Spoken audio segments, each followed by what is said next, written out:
everybody says, well, there's a formula, there's a strategy, there's this, there's that. It's really not like that. You can follow all of those things. Someone will sell you the snake oil. Oh God, don't get the courses, you guys. If there's anything you learn from this episode, I beg of you, please listen to us. It's all bull. You're the product. And even if you follow the people who are like giving tips and stuff, it's not tips that are going to make your videos viral. No, it's not rocket science. Content creation is not rocket science. It's literally, you have to be original to a certain degree. I always say, because I had clients for like years and years and years. I was doing social media management. I've done consulting. I still sometimes do consulting. And one of the things I say is, you can't park here. Welcome to the Knock, guys. It's so good to have you here. It's great to be here. We are here with Rangeless, Vanlife and Travel on TikTok and YouTube. And what other platforms are you guys on? You're on Instagram too? Yeah. Instagram, Substack, and then we also have a podcast on Spotify and Apple Podcasts and anywhere else you get your podcast, which is Rangeless Travel Podcast. Awesome. Okay. Awesome. So welcome to the show. We are so stoked to have this conversation with you guys. We really wanted to talk about like why some van lifers go viral and some van lifers don't. This is gonna be more about like the content creation side of van life, of being on the road with content creation and traveling with all your camera gear and your editing gear, and what the audience doesn't really understand about content creation as a van lifer and why it goes and sometimes it doesn't. So we're gonna discuss all of those things. And Kyla, is there anything you want to add? Bunny put me on to you guys. I've watched your travel stuff internationally. I've been seeing some of your short form stuff on TikTok. I've checked out your podcast a little bit. And what the heck? Like, you guys, I feel like the quality of their content is like viral, like gorgeous travel couple. It's just like their content is really good quality. And I'm like, why is this not getting hundreds of thousands of views? And it really is. Right. I'm sure you ask yourselves this question as well. Every day. Every day. We definitely do. And I've been in social media now. I opened my first social media agency in 2012. Oh, wow. Like, Instagram opened and I was in college and I was doing an internship in New York, and it was virtual. And my literal job was to create content on a college campus for a college audience of like a handbag brand. And I'm like, awesome, I love it. And then I was like, wait a second. Why don't we have an Instagram? It's this like new app, like we should be there. And then I'm like, wait, why doesn't every company have an Instagram? So I literally started that business grassroots, like 21 years old. Not even, because I bargained the local bars with pizza and beer. Yes. And I wasn't old enough to be in the bars. But I bargained them with pizza and beer to let me run their Instagram pages and like do their photos. So like I have been in it since the beginning. I like joke around all the time. I'm like, no one has done this longer than me. Like, anyone who has said they've done it, like, they haven't. Like, there's no before. Like that's it. Like, that's Instagram. I mean, you get Facebook, MySpace, Tumblr, Vine, like all of them. But I think for us personally, there's areas where I'm like, okay, this is why. Like, I think what for us, one of the things we struggle with is we change locations so much. Yeah, and we have quite a backlog of some of our long form content, so it like kind of messes with like our POV a little bit. So like we have videos coming out from Japan, and then we're like in a van in Arizona. And then we're down in Mexico, and it's all coming out at the same time. So it's a little bit confusing for people, but the timeline doesn't add up for cross-platform use. Yeah, I get that. That goes on with me too. I have stuff that's backlogged, but it doesn't. People come on there and they're from TikTok and they're like, wait, I thought you already went through this. And I'm like, well, not like this though. So I get it. But that's that double-edged sword, right? Because it's also a safety thing.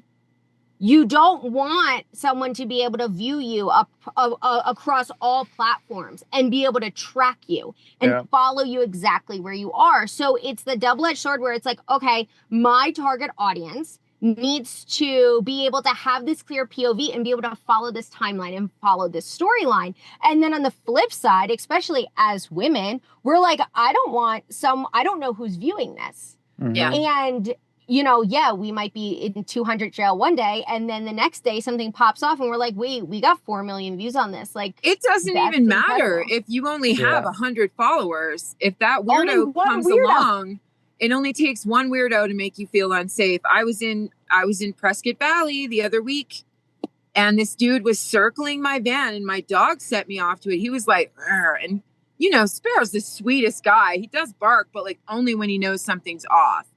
And this guy was just acting, and he just didn't look put together. Not really someone that I would be like, hi, let's hang out at all. And he came right up to the van, and I popped my head out and was like, what are you doing? Yeah. And for me, that's the best defense, is to be a bitch, unfortunately. But it sets them running. And like, if you can't clearly see that is a boundary that you've crossed, then I don't want to deal with you anyway.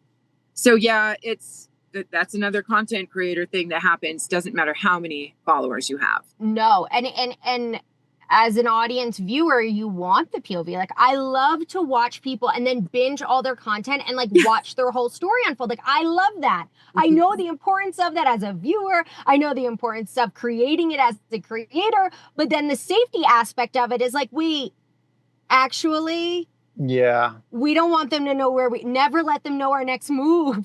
No. I don't want them to know. I don't want them to know, am I in Mexico? Am I in the US? Am I in Japan? I don't know. Keep them guessing. Yep. You have to keep guessing. So it's the double-edged sword of like, and I know that the solution to that is some people just post like 2 weeks behind, and everything is 2 weeks behind. But to keep that organized, it's a nightmare. Yeah. I can keep that organized and maintain like creative flow. Yeah. To still be inspired to make posts and keep that motivation going. But I also see a bunch of very, very high level creators with millions of followers that are van lifers posting without that point of view. They don't have a timeline. So I'm like, what I think it matters less when you have the bigger audience. Like, I know a lot of big creators will say like, oh, just post it, because I post my morning coffee and got 4 million bazillion people to like it, and now this coffee sold out. And I'm like, that's great, but like, you can literally post yourself picking your nose, and everyone's gonna watch it because you already cultivated the audience. Exactly. Once the audience is cultivated, you can literally do within reason whatever you like. Whatever you want. Yep. And it's gonna, you've already cultivated the community. It's in the cultivation of the community where I think that POV is so important. And it's something like we've missed the mark. Like, we haven't really been able to like hone in on that. Yeah. That's one of our struggle points for sure. Otherwise, like, there's a few things that like we struggle with, but like, I think we hit most of the marks that we need to, but for some reason we just get stuck. The basic things that every, like, this is how you become a contenter in 90 days. And they're like, post every day and make sure it's high quality content and it's original, but it's also to trending audios, and you're also hitting the trends, but don't copy anyone. Like, yes, okay, sure. Yeah. But all of those marks, like, we hit them. Like, we use. But everyone's doing that kind of stuff, and not everyone is going viral. So there's something that's missing that we're not. Okay, what's the real deal? But like, here, we've all studied it. Kyla and I have studied it. You've gone to college for it, so you have like a professional degree in it. We've lived through the school of hard knocks and trying to figure out which is going to work and what's not. And I feel like I'm definitely growing in that area, but I know for a fact that being a thick, older woman sets me back. It sets me back. If you don't have the traditional beauty standard of what people are used to looking like or at on television, on any media, the perfect, glass skin, the done hair, you have to step up the bar in another place or other places to reach that level if you can ever get there. For sure. I joke around all the time. I was like, well, maybe if we were just blonde lesbians named Abby, we would be killing it right now, okay? Yep. This is my theory. I feel like some of those individuals with the fancy bougie Sprinter vans and the perfect little life have had some kind of family networking happen. I think that they have had someone to step in and boost them for them, whether that's paying for views, whether that's their daddy worked at a marketing agency and knows a bunch of people, whether so-and-so is a judge on the board of whatever. I know that goes into that really cliche of like, well, you're a trust fund kid, but there's a reason people make that assumption. It's because their guts are telling them that. Yeah. And so I do feel like some of these, I don't want to say any names, but yes, some of these creators that are viral van lifers, their content isn't even that good. No, we've ran into that too. And we'll like follow some. We're like, oh, we like them. And then I'm like, found out who their mom is. Yeah. Found out what their dad does. Yeah. Yep. No wonder they were able to cultivate 1 million followers. Their mom started XYZ. Yeah. Of course, all her employees are going to follow your page. They're probably paid to do it at this point. Or like all of her contacts, all of her clients, all of their whatever. And I'm like, of course. Yeah. But I think also when it comes to the aesthetic of them, I think people don't realize they're different people. So one of the, like specifically with like Abby's who are blonde and live in vans, I think their audience thinks they're like one person. So they follow them. They go, oh, wait, I like them. And because it takes the average person seeing you 7 times before they follow you, right? Mm-hmm. So if there's 30 of you that have a similar name that look alike, they don't differentiate that you're different people. Because they have a similar name, a similar aesthetic, a similar age, a lot of them a similar story. They'll be like, I had a corporate job and a husband and I hated it. And this was to make Brad mad. And then you see all of these videos back to back to back. And you're like, wait, that's the same girl. I thought I followed her. I love her. But it's all these different girls. So they're almost, I think, unintentionally, maybe intentionally, if they are a genius, unintentionally to intentionally showing up all these times, but people can't tell them apart. And they this is all allegedly. We're all just theorizing right here. This is just for entertainment in the audience purposes. It's right. Absolutely. We're just making silly banter. We're not coming down or canceling anyone. No, but it could very well be part of their marketing and promotional scheme. I hope it is. I hope that they are all so smart that they were like, wait, people confuse us all the time. Let's use it. Yeah. I mean, because why not? Don't fight it. Yeah. I think when they were, if it is true that they have like a family full of marketers, which I feel like if you're that good at making content, then you know what people want and you're willing to appeal to their emotions and manipulate it that way as well. And not in a bad way, but also for you to make money. I feel like they would be smart enough to think of that tactic, to recognize it immediately. It would be more on their face than it is in someone who's got like, I've got the creative graphic design coder background, and look, Kyla has a dancing background and like ballet, and like she does creative work with her physicalness. What is that? Please edit that out, Kyla. Oh my God. Physicality. Thank you. But her creativity comes from a different place, but it's still so valuable in this space. So I agree. I think that they might have looked to that and known exactly what they were doing. And I hope so, because I honestly think that's marketing genius. Like I'm like, where are the other ones that like people are mistaking me for? Because I've been mistaken too. People have been like, oh, have you uploaded? Oh, I think I just saw you upload that. And I'm like, yep, that was me. It wasn't me. Yeah. But I'm just like, yeah, you definitely saw me. You should follow me. You should follow me.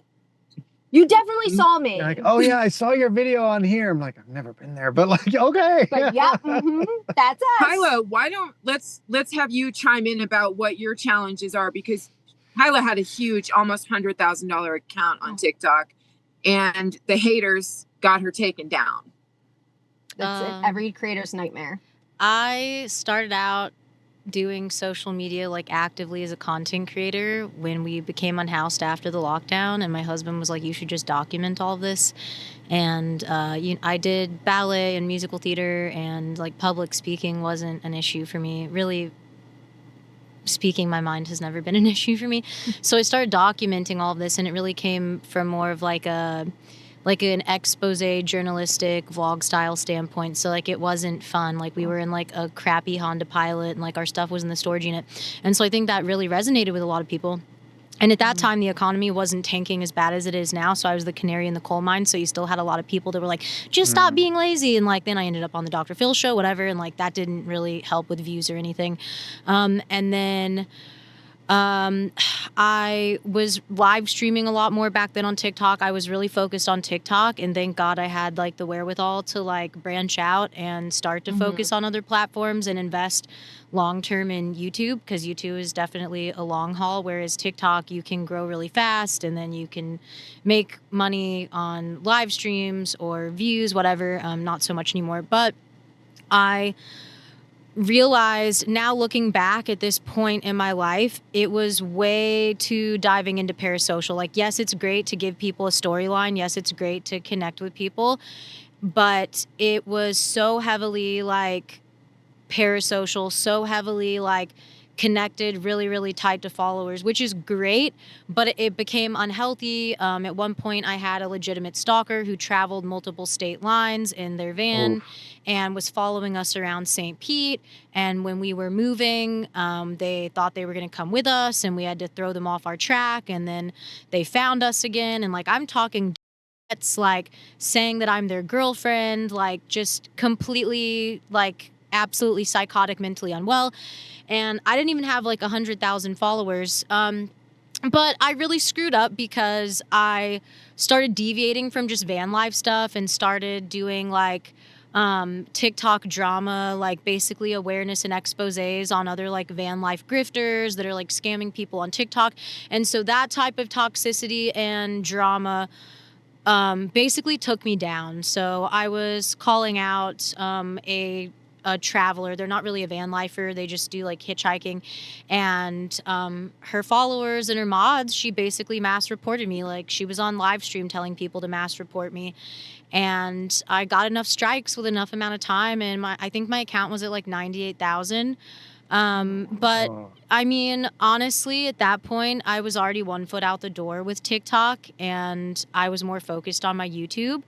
And even when my TikTok would get, like, let's be honest, when my TikTok would get like 4 million views, that video just magically didn't qualify for the creator fund. And I'm like, I'm literally not playing these games with you anymore, because I come from a more creative side where I love the editing, I love the concept, and then I hate trying to deal with the analytics and SEO to make it get pushed out onto the algorithm, because people think, oh, if you just make a good quality video, then it'll do well. Not at all. Not at all. The biggest dog online will get 1 million views, and then a really well scripted, well written, well shot piece of content is like 300 views. So yeah, I'm a little jaded. Okay. That's where I'm at. Understandably. Yeah. But any kind of controversy is what cultivates views. Any kind of like the smallest amount of controversy. Like some of our best performing short forms ever, and even our long forms, have been because there's a slight amount of controversy, and we found it's like that really small line of dancing on the controversy. Like one of our best performings is we went to Japan and we hit the help button on the ticket machine at the train station. Yeah. And we're like, do this if you get lost in Tokyo. Because when you hit the call button, a window opens and someone will help you through the machine. Great. Yeah. We were struggling. I knew that was a thing. And we were like, let's use it and let's film it when we use it, because this is great content and this is good to know. Well, let me tell you, hitting the help button was just enough controversy for the Japanese people to be like, we never want you to come back to our country again. Yeah. Oh no! Why? They were like, how dare you push the button just for the internet? That man has a job and all of this. But we were actually lost. Yeah. And like Britt just decided to grab her phone while I was going to hit the button because I was lost. But they were like, oh, tourists come here and think it's a game. Well, like, if they don't want people to hit the button, then it shouldn't be there. That's simple as that. But yeah, so like one of the things if you dance on controversy, but it's dancing because like you can go into controversy and the people will show up for it. Anything that's controversial. They will find something that's not even related to the controversy and make it more controversial and boost it. And like people, I know that there are people giving tips online that are like, only wear one earring, make sure your socks are mismatched, or like there's one piece of hair, or like you have something on your face, because if there's something that people can find to pick out, they'll go about it in the argument of the comments, and like it brings engagement. But as content creators, we have to stay responsible. And that's another thing with that dance. We have to find out, like, are we really pushing another narrative? Or are we trying to help people? What are we doing here? And that becomes just a really sore point for me, because I get, I raise so much awareness about dangerous places and what not to do and what to do ethically. And people are like, you're hating. And, I get the same thing that Kyla got, where people want to shut down my account because I mentioned people who are romanticizing places that aren't safe. And then you find out that their dog gets, and you're like, okay, not the people who are romanticizing, but the people who went to those places because these people romanticized it. Well, it's a double-edged sword, because yes, controversy does well on short form content, specifically TikTok, but are you going to gain a legitimate loyal audience that way, or are you just going to gain quick views? Because I can rage bait all day. I'm great at people off. I love people off. It's one of my favorite pastimes, but that's not going to get you a legitimate loyal audience. You're just going to like get a few videos that do really well. This is really bad, but it's hilarious. So there was this Build-A-Bear mom situation. And may we never forget. People found my new account and still bring this up. So like, there was this lady going around saying that she took her kid to the Build-A-Bear store. It was another kid's birthday party, and all the kids made the Build-A-Bears. And then at the end, the mom was like, oh, all of these Build-A-Bears you built are for my daughter. And this woman was like, what would you do? Like, this doesn't make sense. We brought her a gift and this. And so I went on and I was like, I'm the Build-A-Bear mom, and I did this whole skit. And I'm really good at riffing because there's something wrong with me. So, like, I don't even have to write a script and, like, I'm just, like, a satirical asshole. And so, like, people believed it. And I had, like, 6 million views on that video. And it was a Reddit story from, like, 10 years ago. And then it didn't matter how many times you told people this is a skit, they still attacked her. Well, they were mad because it was a skit. And like, so you're lying to people. And I'm like, girl, this is the internet. That's what a skit is. But you're also going to be mad to know that like now all of this is AI generated. So like, I don't know what to tell you. If you don't like fake things, don't be on the internet. Like, it's just a joke. It's just a skit. Really it's not real. I saw the original Reddit thread that like posted that originally. So I know exactly what story I'm talking about. It was from so long ago. And I'm like, people do whole accounts where they're just Reddit stories. I'm like, whatever, that's fine. People think that you live in a van. Either you're a addict and you're a piece of crap and you're a home bum and, you're in there smoking. You have a lab in your van or something. I don't know what the hell they think. But all of it would be safe. Yeah. It would not be safe if you were driving around with. I will tell you all that. But ask me how I know. But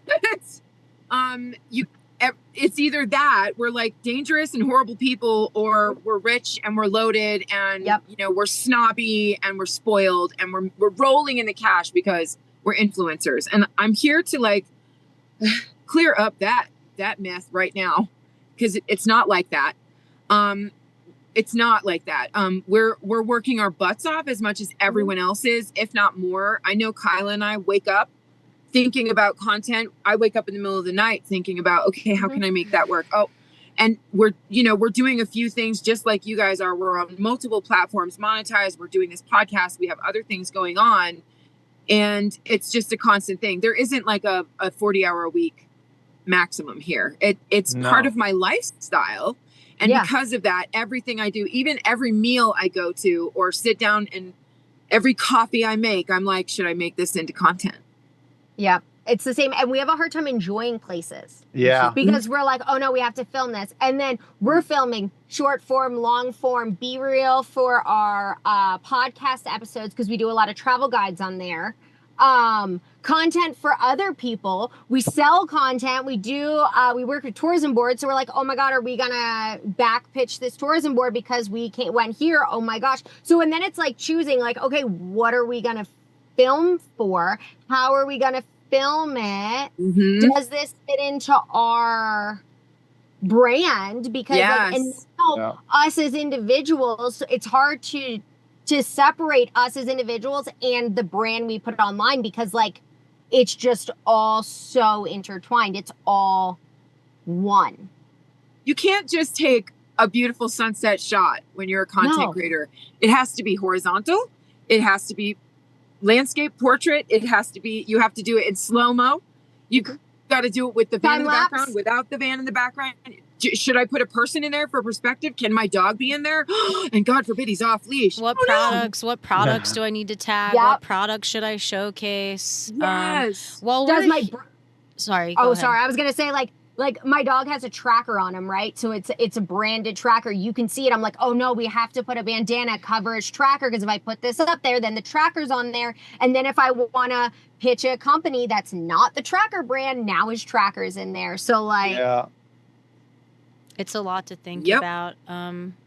Do any of you want to, just for people that are consumers of social media and not other creators, do you guys want to explain like some of the main ways people monetize content? Because people don't even comprehend UGC or affiliate marketing. And I think that the TikTok, like the TikTok shop or whatever, like a lot of people are super confused about affiliate marketing, and they just think, I'm going to get all these free products and make videos and I'm going to make $20,000 a month. So if anyone wants to, if anyone wants to walk through how people actually monetize social media. And don't forget your taxes on those items that you get free Oh too. yeah, that we'll send you a free item. And I'm like, you better say gifted in there. Yeah.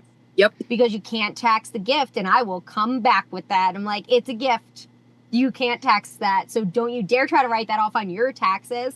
But taxes is a whole nother thing. But there's a few ways that we personally monetize, because we have a smaller following on TikTok. So like we're not monetized through the creator fund, but we monetize through other ways. So one of our big ones is we work with tourism boards. We're photographers and videographers, which means I pitch tourism boards all day long. For a tourism board is basically a marketing agency for a location. So every town, city, monument, place has a tourism board, right? And a lot of times in the US, it's like visit wherever. So like in the last week, we've worked with like Visit Phoenix, Visit Tucson, Visit the USA, right? Those are all tourism boards. They are marketing agencies. As a photographer and videographer, I pitch them different packages that I then send to them that they can use on their social media. All right, so it's kind of confusing because a lot of people, and if you're on any kind of social media, it probably pops up where it's like UGC, you'll make all this money. Now, it's kind of hard to differentiate between a UGC creator and a photographer or a videographer for someone who doesn't do it, but I differentiate the two with the equipment setup. So we go in Sony cameras, we go in with mics, drones, gimbals. The content that we're producing, let's say we do a photo. They can blow that picture up and use it on a billboard. I have a photo on a wall in an airport. If I were to take that same picture and do it on my phone, I would then categorize under UGC, and sometimes you get less money for it. Sometimes it doesn't differ too much, but it's basically how I do it is the equipment, right? Because if I'm a photographer and videographer, I'm going in with a full setup. If I'm doing UGC creation, I'm going in with my phone. Yeah. That's so how one I is more differentiate about the imagery and the other is more about the product. Yeah. Right. Yeah, and UGC is primarily just for social media. So Instagram, TikTok, YouTube Shorts, whatever. And then the photography and videography could be put on a website. It could be like on a billboard. Commercials, brochures, anywhere that they would use it for their business. So it's more commercial. Yeah. Okay. And then the licensing for that could be a lot longer, like, so they could have perpetual rights for it, so that costs a lot of money, or they could have like 12-month rights for it, right? Or seasonal rights we sometimes offer. So it's let's get into that a little bit, because most people don't understand that. I didn't actually understand that until Kyla explained it to me like a few months ago. Maybe it was like less than a year ago. But you can make content for a specific brand. Have a deal with them, and then they own that content of yours for like usually 3 to 6 months, anywhere up to like 18 months. You can have a contract for them to use it however they want, and then after that time they can't use it anymore and it belongs back to you, and you can use it for other products, other whatever, tourism boards. You can use it for your own content, but in the meantime you have to sit on it and not use it while that brand is in contract with you, depending on the contract. We try to put it in contract that we still own it. Yeah, that's how our contracts work, but every creator does them differently. Sometimes they don't want you to use it. Sometimes they go, it's fine as long as we can use it for X amount of time. I usually license things out. I go for like 180 days because I feel like that's like a season. So they can use it for the season, or I try to upsell campaign them. Time. Yeah, I'm like, here, it's a summer photo. You use it for the summer. Right. It's a winter photo. Then there's that other side of it, though, where we get brand deals all the time and they're scammy, and they're they want to own it. They don't say anything. There's no contract in the email. You try to email them back to get a contract. They send I send links. them a contract. You can't hit the links in your email. You have to ask them to put it in the email, in text, please. And then they never get back to you. And then they'll send you something. But then they send you this whole PDF after they sent it to you saying, well, this is how we want this to roll out, and this is going to be our, and I'm like, nope, too late. You already sent it to me and I didn't sign that. So thanks for the product. I'll make some content if I like it, and I will use it on YouTube and then link my product in my Amazon storefront to this product, like my listing for that product or whatever the little thing is. And that way, brings up that's how the affiliate links work. Yeah, I was going to say that brings up a good point with the affiliate links. So we also do affiliate links. We do them through our Amazon storefront. It is our lowest form and most inconsistent form of income. I make more money on YouTube on those product recs than I do from the Amazon affiliate link. Right, from products. The AdSense, Yep. Yeah, we make very little money on that. Anyone who tells you they are going to get rich on high-ticket affiliate products, good luck. I wish you the best. Affiliate marketing and affiliate links for social media and influencers has become the new MLM scam. And my husband is older than me by 13 years, and he's very encouraging, but he doesn't help with it. Like, he sells cars. He has a regular day job. So, like, I do all of the social media by myself. And, like, it makes me so mad because he'll send me a video of this, like, basic mom that's like sitting in her house that her husband pays for, and which is fine, but like, don't act like you built this empire, baby, because she's like, I've been selling dish towels all day on TikTok and I made $500,000 just today. And I'm like, first of all, no, you didn't. And the other thing that's really shady about people, and I'm saying this for people listening because I'm not trying to discourage you need to go into this realistically or you're going to waste a lot of time. So write this down. A lot of the times when people tell you what they made, they're talking about the actual gross of products sold, not their commission, which is like 5 pennies on the dollar if they're lucky. So there's nothing wrong with affiliate links, and it's great, and I've made some extra cash from it, but that being your bread and butter is not very realistic. No. It's an extra. I mean, most people that do this lifestyle, they're going to have multiple streams of income. Absolutely. Yep. Yes. It's a lot. To juggle. Yeah, it is a lot. And even if you have viral content, it doesn't mean that you're rich. Viral content doesn't equal like money bags. You might have I had one that went really well. It got like 3 million views last spring, summer. It was Slab City. It was controversial content. It got me a lot of hate from people in slabs. I had threats again, the same thing.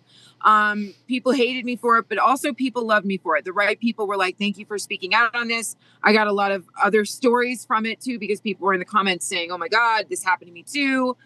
But I made $3,000 off of that post. And that was like all I made for the whole effing year. There's so much money from TikTok I haven't even seen, and I probably never will. They told me they already paid me for it. I've got proof and receipts that I didn't. I showed them all of this. There's no one to speak to that's real. You can email them. You can create tickets. We've done that multiple times to get Kyla's account back. We didn't hear nothing. Not even crickets. So it's a crapshoot working with social media. You really don't know. You can't really rely on it. And then they're going to take out fees all the time anyway. There's a lot of uncertainty where, first of all, your account can just get banned. And for any reason that the platform sees fit. Then you also have platforms shutting down, like the one time TikTok shut down for the day and everyone was like losing their mind. So I try to tell people, and this is a huge issue with like the traveler van life community, which I hate being associated with, is like the ones that are live streaming for 8 to 12 hours a day. And I really wouldn't consider grifters and beggars. I don't want to crap on streamers, because there are some cool streamers out there, but like in the traveler community, it's been so huge where it's just like the dry begging beg talk, and there's no content, there's no value. And if people want this unhealthy, weird parasocial relationship, fine. And like people are like going to give you money because you're emotionally manipulating them, fine. But I mean, I'm not about it. But what happens when you spend 8 to 12 hours every day only doing that? You have no editing skills. You have not built an account on any other platform. You're setting yourself up for failure. You're putting your eggs in a basket that you don't even know is going to spill or not. Right. Yeah. So like you have to, and I have friends that still stream all the time, and I'm like begging them. I'm like, can you just start your YouTube channel? Just try and do one video a month. Just download CapCut on your laptop if that's what you already know how to use. Like you need to start having other skill sets. Yeah, that's what we always talk about. I'm always like, we're building skill sets, and we use our social media as a portfolio. Our social media is a portfolio to tourism boards, brands, experiences. We work with a lot of experiences to be able to see what we can create for them. So we're creating for us, but then when someone's like, oh, like we'd love to work with you on I did a photo today for like Simple Mills, right? It's a gluten-free bar. They're very good. Simple Mills. I love you, Simple Mills. Yeah, we did a thing for Simple Mills today, right? So I did a photo, but like if they're like, oh, like where's your portfolio? I have a media kit, I have a rate card, I have all the things, right? But it's really easy if we treat our social media like a portfolio. Yeah. So we have like content pillars, and we try to like showcase like our days in the life. We're really real about it. We try to showcase our personalities. We do fun little skits sometimes that we just enjoy doing for ourselves. But we also are like, oh, what brands do we use every day? Like, what are we creating? So then, like, we're not putting all the eggs in one basket, right? So if this video doesn't perform and it gets 17 plays, which our TikTok sometimes does, it's still like, but we made this good video, and this is a great example of our skill set. And then when it comes to our long form videos, we'll say all the time, okay, whether this performs or not, our goal is to get 1% better in fill in the blank. So like every video I edit that's long form, because it takes so long to edit those long form videos, we're like, I'm learning a new skill. So every single time it's like, whether I did a new transition or something different with my audio or something different with my voiceover, or I'm trying out a new style, or maybe I'm going to be a little bit more vulnerable with my voiceover this time, or a little bit more educational, right? And it's building our skills so that at the end of the day, no matter what happens on the platforms, we got better and better and better. And that's always marketable. That you can always go somewhere with and have a new opportunity with, because Social media for me personally is about what opportunities posting on social media brings. You said something that really resonated with me, and that was like how much effort goes into the long form content. Yeah. And I've stressed this to my Patreon members so many times, and like I think they're just now starting to get it after like a couple years. But the amount of labor intensive and like psychological mind effery that goes on when you're making long form content, it's not just, hey, this is what I'm doing today, blah, blah, blah, with your horizontal. No, it's you are working on the frames, the shots, the script, the emotions, like everything. There's how you can promote it, how you can make it into a series on TikTok later, how you can do this, how can you do that. How can you edit this into need a minimum of 3 programs to just upload the tiniest thing on YouTube. You need an editing software, you need YouTube, and then you need YouTube Studio. And if you don't have a laptop, you can't get a payout from YouTube. You've got to get in there on your laptop to do all that. So there's so much more that you can do via the desktop version on YouTube Studio than what you can do on your phone. I don't even know why they even have it.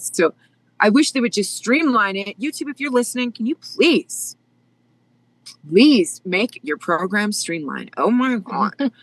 But I just want the audience to understand what goes into making a YouTube. It is no joke. It is not easy. I hate thumbnails. I hate the thumbnails. I always second guess myself. I end up remaking them. I hate them. I'm like, I'm sick of, and like I get sick of making the same thing over and over. So I'm like, I want to use a different font. I've been looking at this same font for 3 months, and I'm like, oh, but now it doesn't look uniformed. And I let my Patreon members help me with that. I put up like 3 or 4 thumbnails that I think are pretty solid.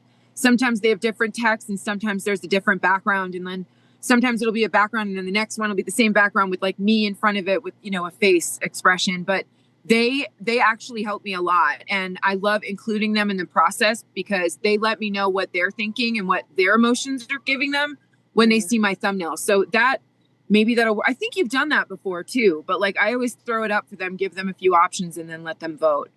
We did the YouTube testing. So you can make 3 and then do it into YouTube, and YouTube does the testing. Which one performs the best? Oh, I didn't know you could do that. I actually like your idea of using your Patreon because like that's involving your audience and your community, and it's really like it gets them stoked input about the video too. Yeah, they really like it. Yeah, I really like that idea. Actually, that's a really good idea. Yeah, because we've set up a Patreon, and then we're like, what do we put on it? Because we're so exhausted by hitting all of our content. It's my testing area. So I put my YouTubes that I've spent a lot of time on that I know are not scheduled to go out for another week or 2. Patreon gets them first. And then that's also where I go live. So they tell me what they think. Most of them don't. I love you guys. Listen, I love you, my patrons. But you rarely watch my stuff because I know what you want. You want that cozy connection with me, and I get it. And I will keep going live twice a week for you. That's what I do for them. But I also have articles up there all the time that end up being scripts for content. So I make everything count on different platforms in different ways. And but Patreon really is like my lab. It's where I test everything and see how it's going to go. But it's not an accurate enough teller. Like it won't really tell me because so many people don't interact with it there. But you'll also know if your audience likes it, but also sometimes even what the audience likes doesn't matter because it's about the YouTube algorithm. The godforsaken algorithm. The God. So Bunny is like hardcore with her Patreon, and she has like different tiers and stuff, and like that's great. But I'm the opposite, where I'm like, it's $3.99. This is what you get. Shut up. I have a group chat in there where everyone kikis and like just tells me about their weekend and our weekend plans. Or they'll be like, yo, I just did my van build. Or they'll be like, hey, can I camp here? And I'm like, yeah, but the cops were whatever, blah, blah. So like, it's more like that's cool for connecting. And then every time I film my long form, as I'm filming it, I'm already thinking about what to withhold from like the public that I do like I do bonus content, and me and my husband are like super out of control and insane and inappropriate and like really raw. And I'm like, okay, I can control myself and hold back so this can be on YouTube and it will be visible to people. And then on my Patreon, I can just be absolutely unhinged. Yes. That's one good thing about Patreon is that when we go live on Patreon, we can say all the things we can't say on TikTok. It's still YouTube because YouTube hosts the live on Patreon. For Patreon, I guess I should say, but at the same time, it's an unlisted link so that people you can't get the link to the live unless you're a Patreon member. At that tier. So that's the one really annoying thing about Patreon is that like they don't host the live stream on their own website, so you have to use a different platform to live stream on, which is stupid. So I just do like an unlisted YouTube link. But it's annoying. Yeah. But it worked. I mean, you can, I don't know. I've gotten used to it because I do it twice a week now and it seems to work out really well. But to get people to understand that YouTube is the host of your live for Patreon and you can't access the YouTube live unless you go to Patreon under this specific membership. It's hard to get them to understand that, but like pretty much every time I go live, I have to tell them, if you're here and you're new, you have to make sure you have YouTube on your phone, make sure you're logged into YouTube. And then when you're in Patreon, on the link or on the post that says I'm live, click on the media and you will be brought to YouTube. So I just have to explain how it works to them pretty much every time. I notice sometimes when I'm live that I get comments that come in from my Patreon notifications saying, people are like I'm in your live and you're not hearing me. And I'm like, I can't get out of the live to respond to their comment on Patreon to tell them that. So I just have to like start talking I had the directions pinned at the top of my Patreon. Like I had actual written directions. And then I look at my analytics quite frequently and the majority of people that follow me are older women, like 40 and above women. Same. So they're not the most tech savvy. Love you guys, but they're not the most tech savvy. So that's also been a challenge for me. Sometimes like you put a lot of work into a specific video or a piece of content or whatever, and then for whatever reason that won't perform, and then you literally throw something together in 5 minutes and it out of nowhere just takes off, and like I don't understand. And sometimes I can look at it and I'd be like, okay, I know why this didn't perform. Like this shot's too long in the beginning and we really should have like switched these around, right? But it's nitpicking. Like I'm nitpicking it because then I'll look at like, we'll do something else and it's like, okay, yeah, I know this was going to do well. Because look at the audio we used. We hit it at the right time. Or we hit this trend just at the right time when it was blowing up. Mm-hmm. Or we like tagged this brand in it and they got it and reshared it, right? Or favored it or whatever. So it just hits right. But sometimes we put a lot of time into something. I'm like, this is gonna hit. One of the things that we're doing right now is we're releasing long form YouTubes on Japan. We spent a month in Japan and we vlogged literally every single day we were there. Yeah. And now we're breaking it up and like into all the pieces. So at the end of it, someone could binge watch and plan literally an entire, like the ultimate trip to Japan by like binge watching our videos. Every restaurant you need to eat at, how to take every pretty train, where to go to see all of the different like top Japan things in Kyoto, Osaka, and Tokyo. And when we created all of it, Japan was hitting. Every big creator was in Japan. Yep. Every content creator, every travel vlogger, every big influencer was doing like, I'm in Japan. Now we have it edited, we're releasing it, and we're like, Japan hits, Japan hits, Japan hits. Japan's not hitting anymore. No. We're getting 300 views on the long form. And like, we just came from Singapore to go to Japan, and our last video in Singapore got like 40,000 views. And then out of nowhere, get to Japan and like 300 views. Yeah. Like no one's seeing it. And we're like, what's going on? And we have theories on it. We do have some theories, yeah. Oh, let's hear the theories. Let's hear the tea. Yeah, so there's a few theories we have on it. First and foremost, Japan first had an initiative that they wanted more tourists to come. They were spending a lot of money bringing all the influencers, all the big travel creators, everyone out to Japan, right? That's when we saw it all hitting. Visit Japan was throwing a lot of money into their tourism. Then what happened was too many tourists came.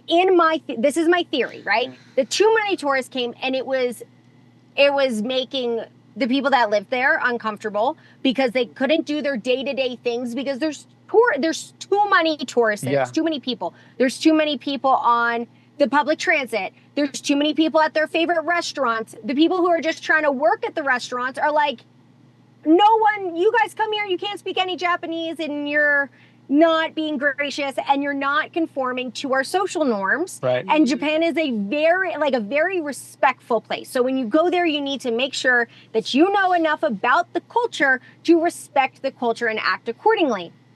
And a lot of just like your everyday vacationers don't always do the amount of research needed to show an accurate. Especially the big influencers that are used to being spoiled, rotten brats. Exactly. Yeah, so my thought is that then a lot of people came. Then Japan's businesses started doing the double menus. So they started giving you an English menu and a Japanese menu. You didn't get both, and there were different prices. People started getting upset about it. Yeah. So you know what they did?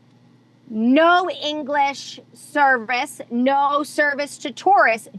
Japan and Japanese only establishments. So they went straight hater on Americans. And you can't... Not just Americans, everyone. It's from everyone. Tourism. From everywhere. Okay, so just tourists. Okay. Yeah, there was a huge public backlash against tourism because there was so much over-tourism. So fast. So now, like, the likes of... in Kyoto, which is like where the home of like the geishas were, like the traditional like courtesans that you see them, they're all dressed up with all the white makeup and the fancy kimonos and everything. So they've like banned tourists from certain streets in the old town because tourists were like chasing them down for a photo and like just bothering them, and they're like, absolutely not. Everyone out. You're not allowed down here anymore. Which is understandable because these women were like just trying to go to work or trying to go home after work, and there were these tourists like waiting in an alley to like take their picture. That's trying scary to exploit and unsafe. them left and right. Yeah, it's scary and unsafe for them as individuals. So Japan was like, nope, we're not doing it anymore. You want to come down the streets? I wonder if those tourists or influencers who are over there making all that money on that content,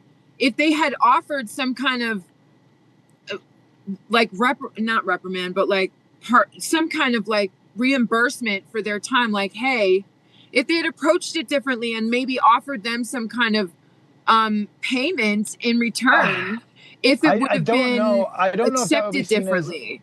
I don't know if that would be seen as disrespectful. Oh, right. It's a cultural thing. It's just invasive in general. But I wonder, so with that whole concept of people traveling with poor etiquette, influencers with poor etiquette, do you feel a certain level of responsibility when you promote these places, when you share these places, to A, depict it honestly, whether good or bad, and B, educate people on how to not be a complete asshole when they're there? Yeah, a lot. We have a lot of rhetoric between each other that goes into this, and a lot of thought that goes into how we film it, how we edit it, everything, because we want to be transparent. So we want to show the realities of it. So if we go to this beautiful beach and it's littered with trash, we show it. And we're like, that's such a shame. It's really upsetting that people have not respected enough, right? To pick it up. And a lot of times we bring trash bags and clean it up a little bit, or like within our own what we're able to do, right? And then also we try to focus on, if you watch our videos, you'll see the reoccurring theme over and over and over again. We have a formula. We talk about the history. We talk about the cultural. We talk about the origins of some of the things. You get matcha. We get matcha. It's so much matcha. But we feel a responsibility to it, because we're like, we don't want to be a creator that puts something out there, it gets 40,000 plays, and then we're responsible for ruining a spot, right? Yes. But then at the same time, some of these places and a lot of these places are so beautiful that we want to showcase them for either the people who otherwise would never get to see it. Yes. That's a big thing. Like we try and like show some parts of the world where people aren't as privileged as we are. Like we have a US and a European Union passport. We can travel visa-free to pretty much anywhere in the world. We're so privileged to be able to do that. And like a lot of countries, you can't do that. So some people. Ryan, do you have any brothers? His dad's one of 17, so I'm sure there's a lot of there's family. a lot of uncles. We're Irish Catholic. I got 17 uncles and aunts. Yeah. Oh, well, keep going. Contraception was illegal in Ireland at the time, you know? Okay. Yeah. Yeah, so you get to go anywhere and you have that privilege, but you want to share that with people who aren't able to do that, right? Because there's so many countries, especially even in the US now, we're being banned from going to certain countries. So to be able to share that with people who are never going to be able to go there it's a gift. And it is a privilege, but there's a responsibility behind it of sharing it in a responsible way. Mm-hmm. It's a huge responsibility to share it. And my background is in digital marketing, but before I did that, I was a history teacher. Mm-hmm. I taught history and political science at a high school level. So like that, like, and it comes through in my content quite a lot, especially in the long form, because I love that. I love the history. Like, I love it. Like, I nerd out on it so hard. Like, I deep dive into like the most like niche places we go, the most like niche things. Like, we went to Nara to see the bowing deer, and I'm like, did you know that this comes from the spiritual story that a god rode in on a white stag. And then now the deers that still live here are seen as spiritual beings and a connection between this world and the gods themselves. So you give them the cookies as a show of respect and an offering to the gods. They're not just cookies. And like, I'm like, that's incredible. But so that history is what makes people connect with places. Yeah. Once they learn those really beautiful artifacts, they're like, oh, wow, they have a whole new respect. And if people just see the geishas and think it's some like, you know, okay, this is what it is. Oh, we saw this show once. It's not the Vegas Strip. It's not the Vegas Strip. So much of tourism in America is like consumeristic dog. Like, what I love about what you guys are doing, exploitative. What I love about what you guys are doing is that it's educational. It's not just brain rot. And I love travel content that, like, I miss Anthony Bourdain, R.I.P. But like, that is our like Mecca. Yeah. So is that someone that inspired you, or that you absolutely very cool. So like, we try to consume the kind of content that we want that we aim to create. I always say that. I always say that. Like, I don't sit there and hate watch other people as much as it sounds like I do. But like, I literally sit there and I'll watch people and I'm like, okay, I like how they did that. I want to do that next time. And that's comparing yourself to people, not in a way that is like mental. Yeah, you can't. I get, like, literally, I've been in such a bad mood. Like, I'm so done with social media right now. Like, if I'm being honest with you, I'm in a headspace where I just want to take my laptop and run it over with my van and never make another video. That's just where I'm at. I get it. Mm-hmm. I hit there about every 6 months. Yeah, it's that time. It's that time right now. So thank you for being here. Yeah. But and this is also a healthy conversation for me to be having right now, because every other day, like, the amount of time I'm trying to edit a YouTube video every week, and then I'm trying to edit a podcast every week. Yep. And I want to. She does all the editing, you guys. This table. Yep. She does all the editing for the podcasts. Like, I don't know how she does it. I like editing. Like an app that would like edit out stuff for you, but no, it doesn't exist. Okay. It was like a child monitoring thing for like YouTube. It wasn't. Okay. It was like a driver that you can download where like it'll bleep out cuss words on YouTube. It's not like AI generating, like, bleeping out our stuff. So I just sit there line by line for 6 hours and bleep out all of her. So like, Bunny will get mad at me. She's like, "Don't cuss," and I'm like, "It's fine. It'll just take me 2 extra hours later." But the one who cusses, that's the problem. Bunny's not giving herself enough credit. She puts together all of our talking points. Like, we both have a page we're looking at right now. She does all the SEO. She does, like, because by the time I edit, I'm like, I don't care about the thumbnail. I don't care about the title. And that's like the most important part, because that's how YouTube dictates where it goes. Yep. Yeah. It's crazy. Well, like, we do make a great team. I will say that, but I know that the intensive labor that Kyla puts into it is probably a lot more time consuming than what I put into it. So we got to give it up for Kyla. Seriously. Enough. Because she's still doing her own thing on the side too. And while I might be doing that, like, Also, there's ChatGPT to help with that, but Kyla doesn't have that option. So, yeah. It's crazy. You can put out the best content on YouTube and it doesn't matter as much as the thumbnail and the title.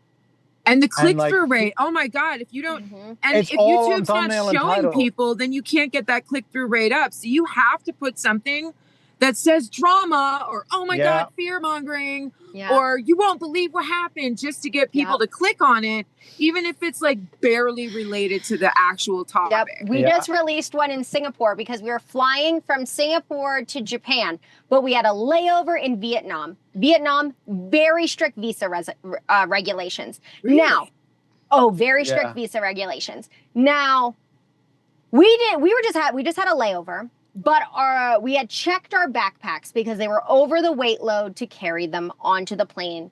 So we had checked our backpacks. So we were trying to figure out if we were going to be able to get our backpacks at the end, or if we had an issue because we didn't have Vietnam visas. So we wouldn't be able to get out of immigration to collect our backpacks and then recheck them back in because we didn't have a visa. Yeah. Now, I knew that 99% chance it was going to be absolutely fine. Our backpacks were going to be transferred to our final destination. But that 1% was like, ooh, what if they're not? So I titled our thumbnail, No Visa. 40,000 plays. Of course. Yep. Of course. Yep. We literally woke up. We ate breakfast. We saw one colorful building in Singapore, very pretty, but just a colorful building. We got our backpack fixed at the tailor, and we took a train to the airport. That's the whole video. It was our least eventful video in our entire Singapore series, probably ever on YouTube, and it was it just blew up. And I'm editing it, being like, I don't even know if this is worth it. We do nothing. Like, you're bored editing it. Nothing. Yeah. I'm like, I'm giving you nothing. I'm giving you nothing here. Like, we're on a train, and I'm like, I love that there's air conditioning on the train because I had nothing to give. Yeah. You really don't know. Like, everybody says, well, there's a formula, there's a strategy, there's this, there's that. It's really not like that. You can follow all of those things. Someone will sell you the snake oil. Oh God, don't get the courses, you guys. If there's anything you learn from this episode, I beg of you, please listen to us. It's all bull. You're the product. And even if you follow the people who are like giving tips and stuff, it's not tips that are going to make your videos viral. No, it's not rocket science. Content creation is not rocket science. It's literally, you have to be original to a certain degree. I always say, because I had clients for like years and years and years. I was doing social media management. I've done consulting. I still sometimes do consulting. And one of the things I say is, because they're like, well, it's no matter what subject area they're posting about. They're like, well, it's social media is saturated. And I go, absolutely. Yeah. Social media is so saturated. The internet is saturated, but the internet is not saturated with you. Mm-hmm. There's only one of you. If you can show up authentically, which can be very difficult. And it's energy draining to show up authentically all the time. Like, you're always putting a mask on. I don't care how authentic they tell you to be. You have to wear a mask. Yeah. You're performing. It's like on stage. It's like a stand-up comedian, right? You're on the stage, you're performing. It's an improv act. You're on the stage, you're performing your improv. It's always going to be some level of performative because you have the camera on you. You're creating something, right? But it's your personality. If you can showcase your personality, which is sometimes hard. I mean, like, think about like when you make a phone call to someone, like your work voice, like you're like, hello. Like I go like, hi, Brittany speaking. Like, I don't even mean to do it, but it's something I do. But like, that's not authentically me, right? Like that's my work call. Hi. And like, why do I get so high toned? It's psychology, but that's a whole different topic. On the next episode of the novel. Well, that's why I got so burnt out the first go around. Like, I feel like I've had different phases in doing content creation. And the first phase was so, like, just completely me and some of the worst times of my life and the biggest struggles. And then I'm live streaming with my husband while we have $3 in our bank account and we both have to go back to work tomorrow and the cops are knocking at our door. So like that was like so intense, and like it did really well, because of the time of TikTok was booming during that time, but also like it was people either like picture perfect multimillionaire unattainable lifestyle, or they like bottom of the barrel train wreck. Because one of them they can never have, and then the other one makes them feel better about themselves. So like, and they're like rooting for your downfall. And some people that are toxic, really like that. Yeah, they love it. They love it. People, it's like Jerry Springer was a really popular television show, and it's trash TV. And I feel like I was like, well, if I'm gonna get exploited anyways, I might as well exploit myself. And that's what I did during that time. But now I've pivoted, and you want to know what's really? This is something that really grinds my gears. Is I still have a lot of followers that are really legit and really cool that I'm like actually friends with, that like I've met in real life, or like me and Bunny have never even met, but like we talk every day. And so like that has been awesome. But the weird thing is when me and Andrew got stable and started doing well, and now we're just making hiking content and we're like, we made it. And then people call you beggars. Well, not now as much. Now they're just like, oh, there's nothing wrong with you. This is boring. You're just like happy. They're like, oh, you're just going hiking and camping. They're like, we don't like this now. We want you to be miserable. And I'm like, I can't fake being destitute anymore. Like, I'm just in a good place now. And I thought that you would all be happy about it, but never mind, I guess. Yeah. It's like there's a content creator couple that have a travel trailer or a van on YouTube, and they deliberately go up to like Alaska and snow themselves in the van every winter. Oh. Just to like, because the struggle is what gets them views, and they tried other things and like. Yes, no, I've seen that so many times. I don't want to name any names, but you, once again, back to like the traveler community, van life community. Yes, there's like the sprinter vans and they have like a mansion they go to and they're just weekend warriors, which is fine. But then you have the other bottom of the barrel, as Bunny knows, where it's like, I'm not going to shower and I'm not going to get my van fixed. And like, I'm just going to sit here and like, this is like, it's their aesthetic. And I want back to how you said, like, you need to be authentic. I feel like people are going to make content no matter what, when they know it's going to do well. And you're going to lose that authenticity. But are you going to be able to keep a following that way? Because those people don't care about you.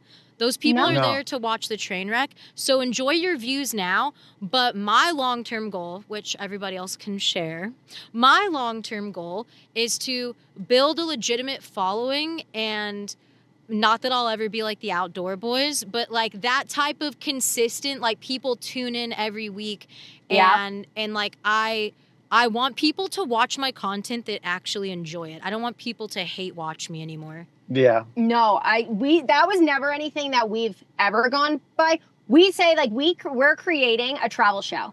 We have our own travel docu-series and we create a travel show, and then everything else we create is in like connection to our production of our travel show. So like that's our actually ultimate one of goal, the questions that we had for you that Kyla actually brought up is like, what is the big goal? What is the big aspiration? And when is the breaking point? Like, when do you stop? When do you say like, this isn't working, we're done? Yep. And is there even that point ever on the horizon? Because for me, I thought I was, but here I am.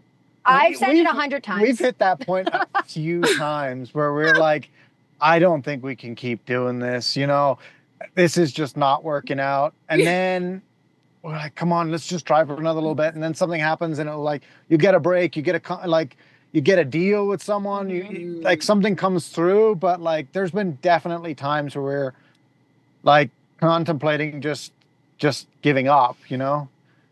But, and that's very like a difficult thing to have to think about, you know, because it's not steady income. It's not like, but we've built our life around it. Yeah. Or we've built in a parallel to it. Like it has kind of become one and the same at this point. And if people, you know, decide en masse that they don't like us anymore, like where does our mental state go at that point too. So, and then what do? We have all these skills in this genre, this niche, this area. Like, okay, now what? I guess I'm going to go back to trimming weed. How much of it, if you're being honest with yourself, how much of it, if it all went away tomorrow, would it be like, oh, it sucks the money? Or is there still some type of subconscious, like, I don't want to say addiction, but like, at some point you have to enjoy like having yourself out there, or like you have a message, you have some type of passion for getting a message out there. I feel like a lot of content creators can be really self-absorbed, and we're all like, look at me, I'm talking. Oh, I'm totally absolutely that way. I'm totally self-absorbed, you guys.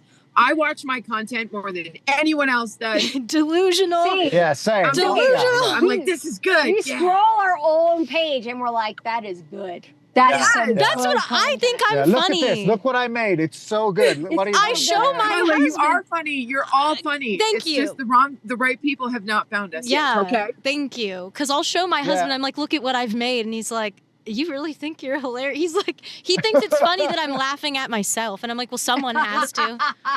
We're always cracking up on our own videos like, too. This is so funny.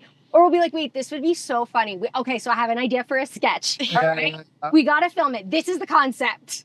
Yeah. I love and it. when we first started this, Britt was like, I want to do this. And I was like, I want to travel the world. I want to make a YouTube. And then she's like, okay, yeah, let's go. And but I was already doing it. So pre-COVID, I was living in Southeast Asia, and I had a content creation agency, and I was working with like party hostels, accommodations, experiences, tourism boards, and I was traveling around Southeast Asia creating content for these different companies and brands. Also, I had brought on content creators, and I was sending them out to create content because I had too many clients. I couldn't handle it. 2020 happened, and I had like 36 clients in 24 hours drop me because they're like, we have to close. And I'm in Asia. So like, I now have to call all these kids like in their like early to mid 20s, right? So maybe they're not kids, but young adults from their like early to mid 20s and be like, hey, so the border's closing. All right. I got confirmation from my contact in China that like the borders are closing everywhere. I'm going to pay for your flight. You have two options. I'm sending you home, or I'm sending you to Australia. Where do you want to go? Yeah. That's crazy. Wow. They're like, no, I'll stay here. And I'm like, you have no money and the jobs are falling through. I have no more jobs for you. All of the clients dropped out. Yeah. Every single one dropped out. Borders are closing. How much is in your bank account? I don't know when they're going to open again. I'm offering you a ticket to home or to Australia. Where do you want to go? Yeah. But then you have to reach that pivot point again where like, what are you doing with your life? Where do you go from here? That was the thing. Everything collapsed because everything collapsed.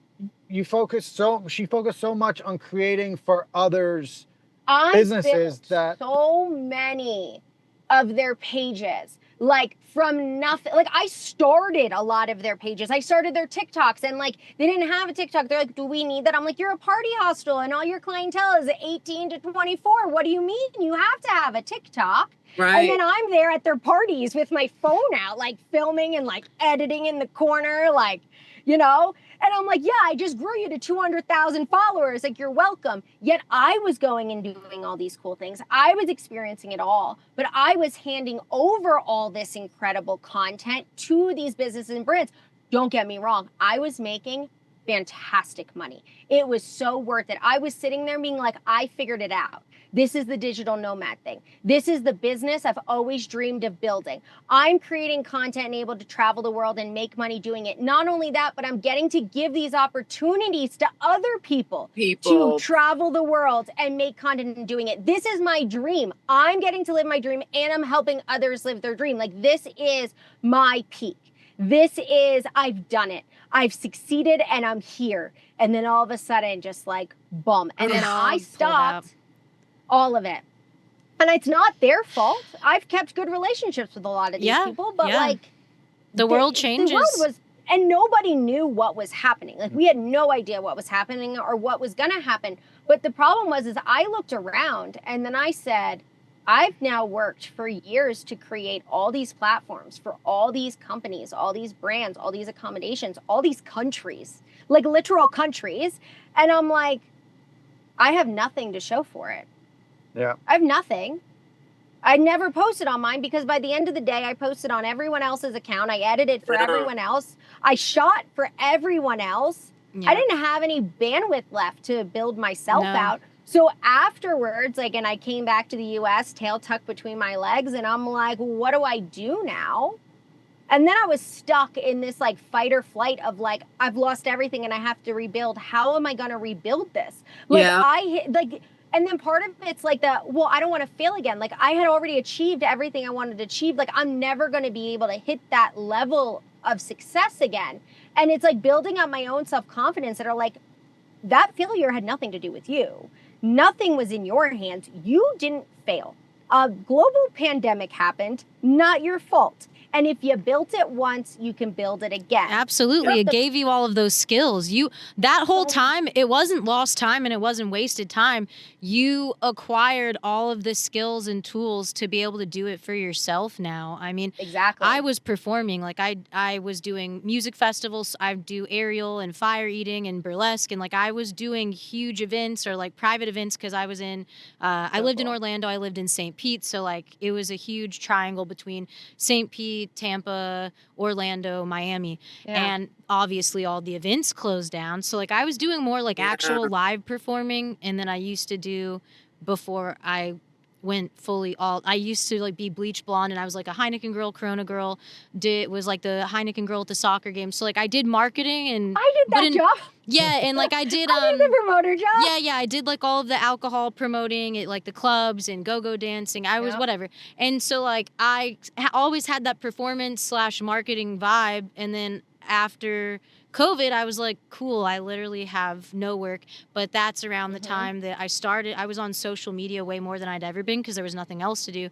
And then we lost our housing situation and that's how it all snowballed. So it's like, and then I lost my account with 98,000 followers. But I feel like if you're going to be in this career path, you have to be adaptable. You have to be flexible. And you have to be able to pivot. You cannot get sucked into, this is how I'm going to do this and it's going to be this way. If you want stability, go get a corporate job and clock in and clock out every day. And I'm telling you that right now is in a caring way because you're going to be very disappointed. Yep. Oh, yeah. Yep.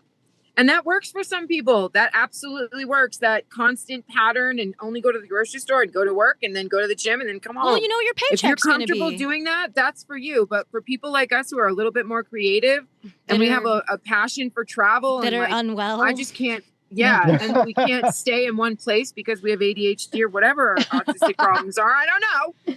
We have a lot of problems. People like us, a lot of problems. I'd rather keep learning. I want to keep that neuroplasticity going in my brain because I know that in the long run, it's going to prevent me from dementia. It's going to help me teach my son to be a better human. It's going to help me inspire others to be, more flexible in their mentality. And it's going to keep me more cultured and I can teach more people. And you guys know my kind of content. I really like to teach. I'm like big motivation, big inspirational kind of stuff, but like it has to come off so negative because that's the only thing that goes well on social media. And it works for me because, I'm a whiner and a complainer anyway. So I feel like you also have a journalistic aspect though. Like I enjoy a lot of your journalistic stuff where when you talk about slabs or like when you talk about like certain like really niche communities that nobody's going to know about, it's people are only upset because you're shining a light on things that they don't want. Like you're a whistleblower. You're the whistleblower of Slab City. Well, I hold up a mirror that they're not ready to look into yet. And I also show them the dark parts of the world that, don't fit into their little Karen fantasy. And sometimes a lot of people have a hard time accepting that. So, but I don't care if people like me or not. Like it used to be an issue for me, but it's not anymore. So yeah. I think for us, it's not so much about people. We try to make ourselves marketable for brands. Mm-hmm. Yeah. Because again, we both use our platforms as a portfolio. So like we try to make ourselves very marketable. Like it comes down to like what we wear. We always make sure we don't have branding unless it's very intentional. Like we don't, like everything is just be like, to send to a potential client and say, you can insert fill in the blank here. Like insert your location here, insert your activity here, insert your experience here, insert your product here. Yeah. Is a lot of like the undertones of the content that we create, for better or for worse, you know? Yeah. Well, that's the as far balance. as short form goes. Yeah. That's the balance, is when you're too commercial, people don't want to follow. People, as soon as something says paid collab, or as soon as people know it's they're like, scroll. And so like, it's this fine line where like, I'm the opposite, where I'm like, F the system. Like, I'm just going to say whatever I want, which like not marketable at all. Used to get brand deals. I think I've upset quite a few people now, but like some people are like, I follow you because like you just say whatever, and I'm like, great, I'm making no money now. But then but then like you guys are marketing towards these brands, and you're like, yeah, we have like a good thing going here, but it's like, okay, like where's the fault? You can follow me now, and people are like, I don't know, you're just like too polished, and it's like, where is the balance? The balance is so hard because you want to be yourself, but then there's, guess what, people, we're still here to make money. I don't care if that upsets you. I love you guys if you follow us, but like at the end of the day, this is still a form of income for us. So if you think it's selling out, too bad, because we gotta eat. Yeah. And that whole balance thing comes in, like that's where I have my little breakdowns online. And it seems to work out because people relate to that. They see this like image of this really strong, independent woman, and raising awareness about stuff, and then they see me crying like a little baby and like snot rolling down my lips saying I'm going, and it actually makes me more relatable. So like at this point, like I don't care about the balance because I know it's not going to stop. It's coming out. I'm human. But that's the other part of like, I do want to get into how it is specifically for van lifers to create content, to find that balance with work and travel and who we are as a person and our authenticity, and like enjoying the travels and having to carry around all this gear, and like how sometimes the travels are what fuel the content, and the content is what fuels the travel. So it's vice versa. But like, I will change where I'm going mostly based on weather and like what I like about a place or like what it has to offer. Like, I'm not going to go to Oklahoma. I've been there. I'm sorry, Oklahomans, but no, it's boring. I love y'all. We base ours. There's a few things. There was a few big things we wanted to do. So like we wanted to drive to Alaska, we wanted to drive to the Arctic Ocean, and we wanted to drive down to Baja. We knew in doing all of those things, we weren't going to have work. Yeah. Because we'd be moving too fast, that we would be creating all of the content for ourselves, and that we wouldn't have time to pitch all the brands, set up all the dates. Because there's tourism boards. I loved your Baja content. I freaking loved that. But with every all day, the stuff going on in Mexico, like when it comes up, I'm like, okay, what are they doing today in Mexico?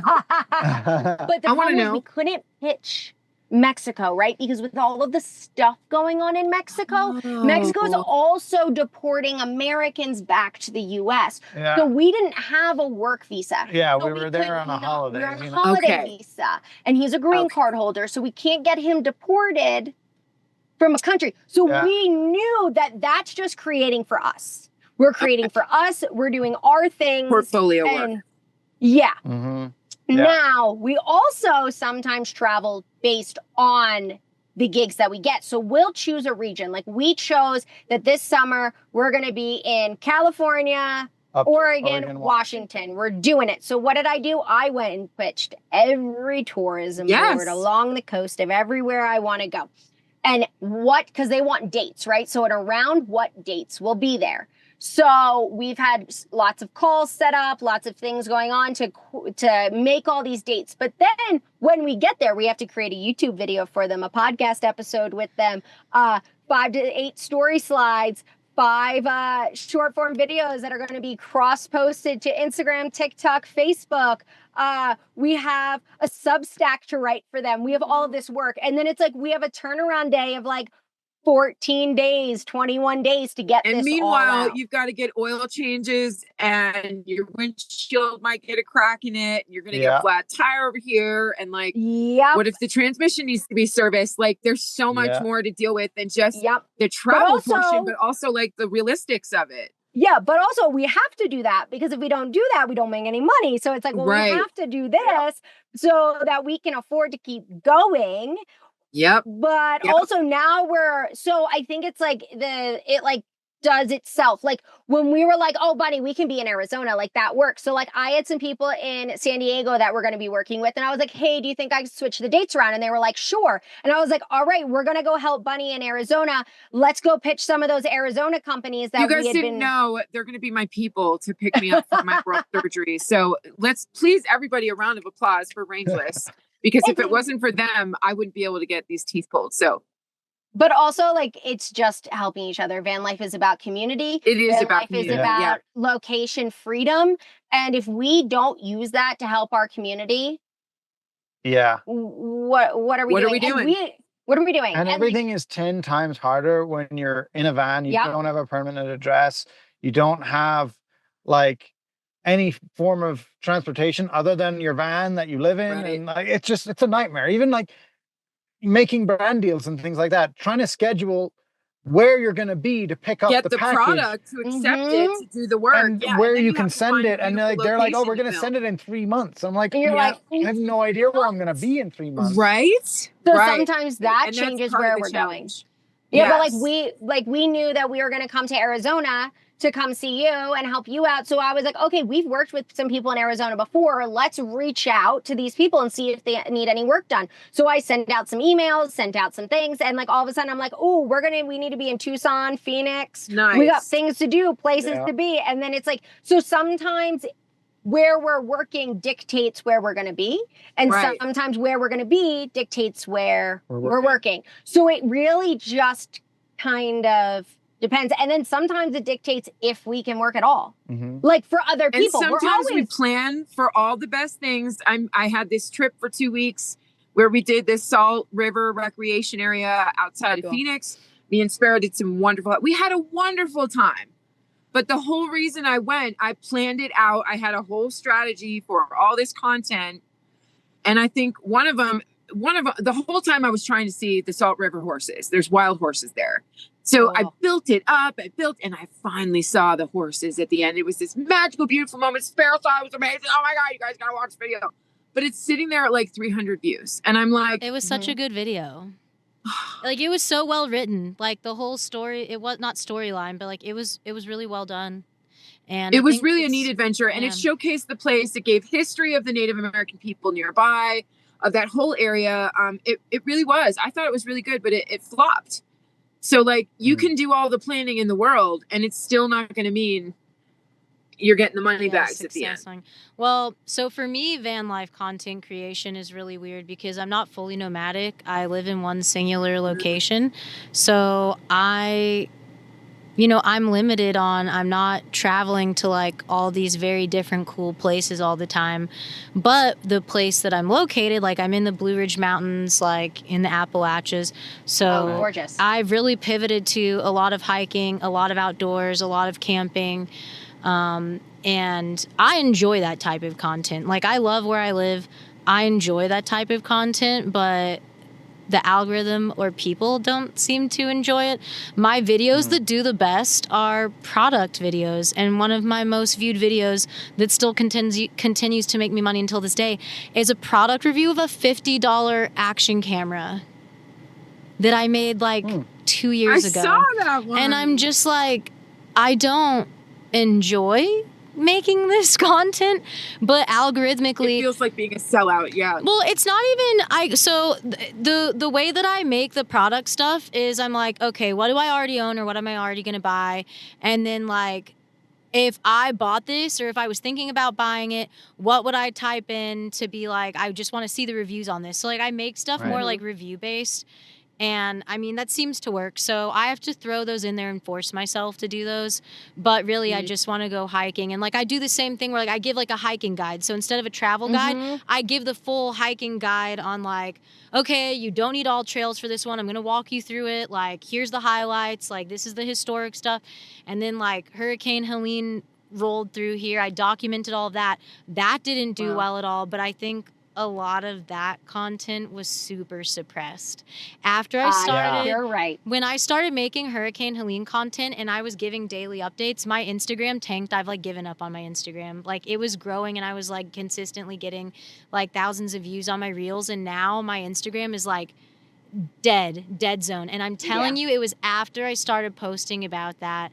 And I'm like, well, cool. My Instagram is dead too. It doesn't matter if I post every day. It doesn't matter. I had a strategy that was working. I gained like 7,000 followers in a month or two last spring. I kept trying to work at that. I was changing it around. I was trying new things. I was consistently trying. I've only lost.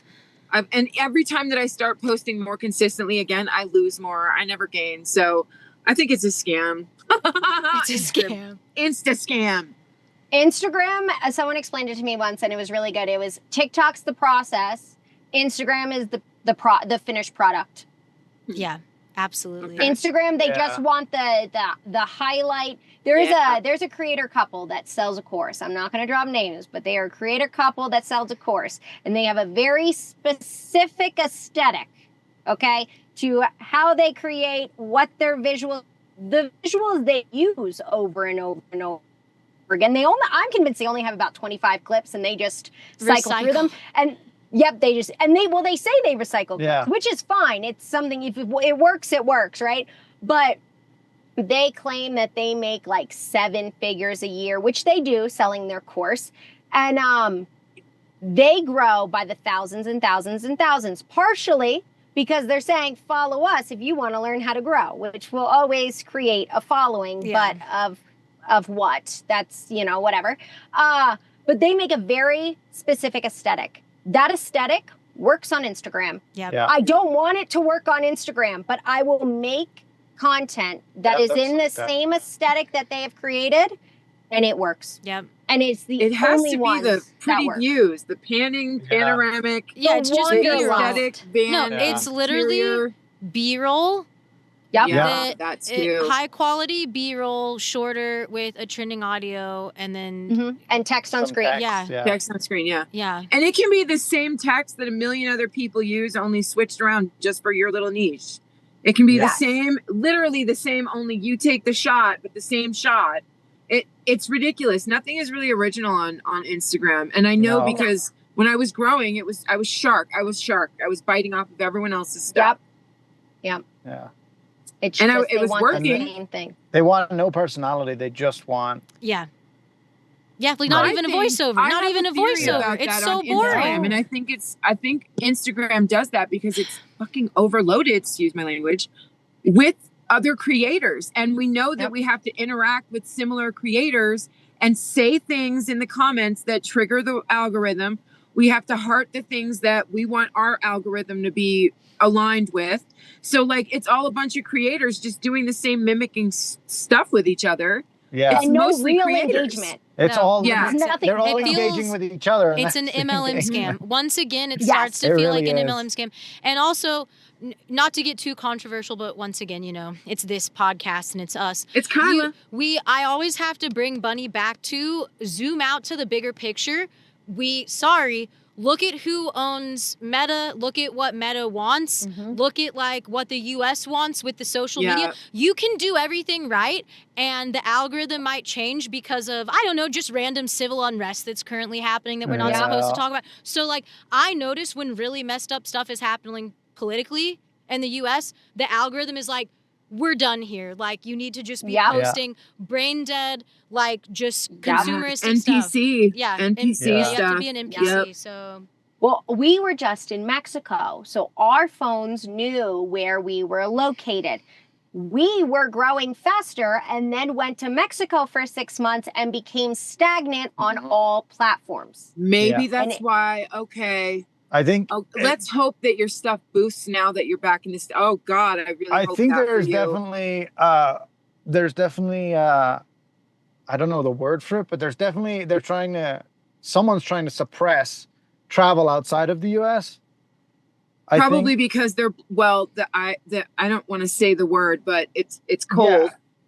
Yeah. It's cold cubes, and all those things that are happening, and all the, RIOTS. Yeah.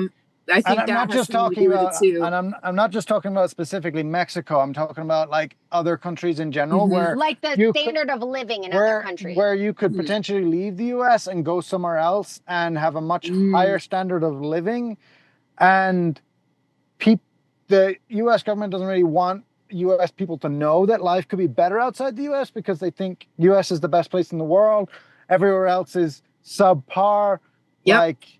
And to build on that, I was a history teacher. I'm no longer a history teacher, because history for all countries is based in propaganda, right? So depending on what country you grow up in, depends on which angle of history you're going to learn. And the more I traveled, the more I knew this. And my philosophy as a history teacher that got me not asked back and not hired has always been, students should never know my opinion. If they know my opinion or my political stance in something I'm teaching them, I've taught it wrong. My job as a history teacher was always my philosophy with teaching in general when it comes to history and politics is, you teach children how to research, how to support their data, how to pull the significance of that data out, and how to formulate their own opinions with factual support, right? Yes. They should never know what my thoughts are. I got not asked back, and I got not hired because of those opinions in my teaching. So I am no longer a teacher. But that being said, I think that it's ingrained in the American system, starting at a school age, that children get blindly patriotic. Then as we get older,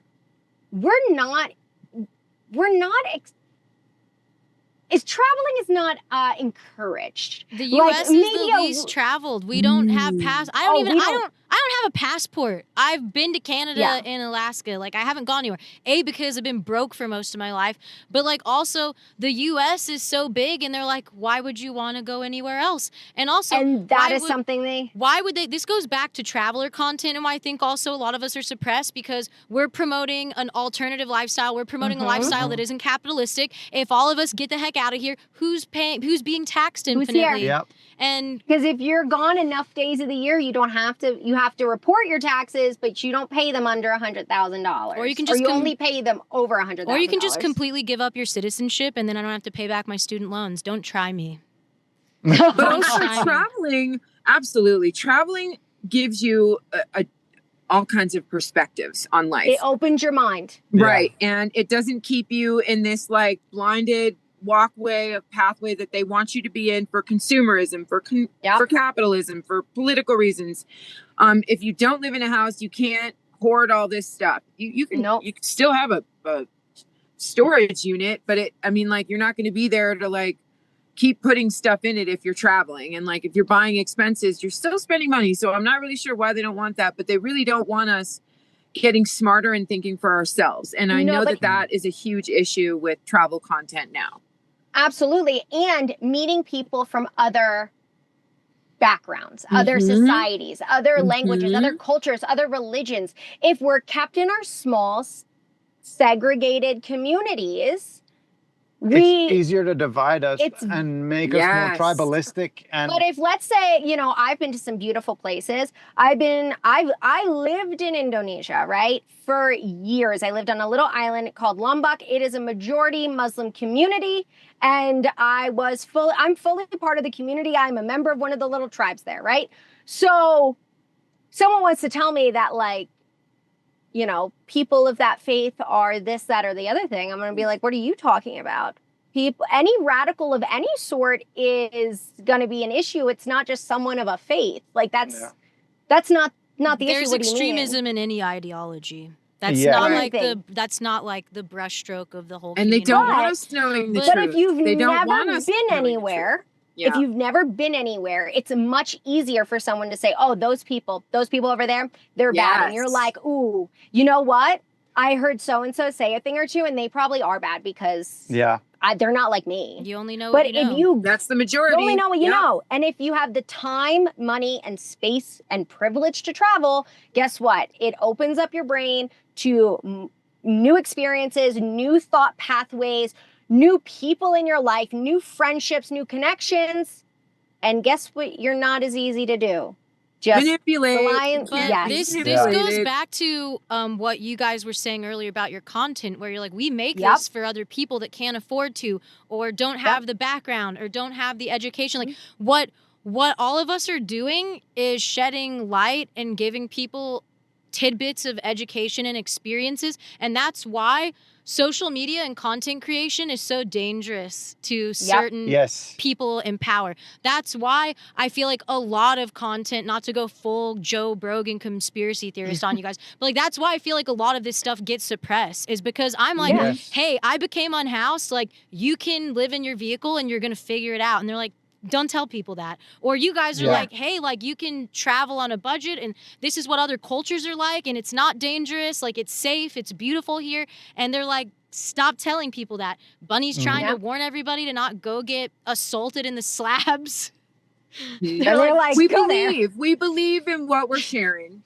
And not everyone is out here doing it for clout. It's really that simple. And I think that because it's been so saturated with brand deals and aestheticism, it just ruins it for those of us who really do have a purpose in sharing that void that isn't there. We should start talking about, because it's 2 hours here. We're in. I have to go soon. I'll just keep going. My phone's gonna burn up. It's melting. It's dripping. Andrew's right now, gonna be out of work soon, and I have to go bathe Gunner. But so let's try and wrap this up. Okay. We are still doing it because we're creating for people who need these stories, and we believe in it. And sometimes, yes, we're doing it monetized, absolutely, but we still do it when it's not. And I want you all in the audience to pay attention to that. If people are still doing it when it's not being monetized, or they're working for it to be monetized, but they're still making content regardless, like, recognize that there's a reason we're putting this content out for you.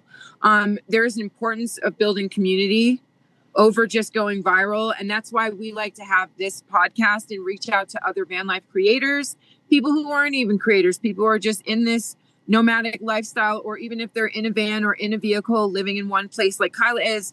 We want to create a community. We want you to feel like you can reach out to others and find a safe space within us, because even though we're all moving or we seem untouchable, like we have a common thread.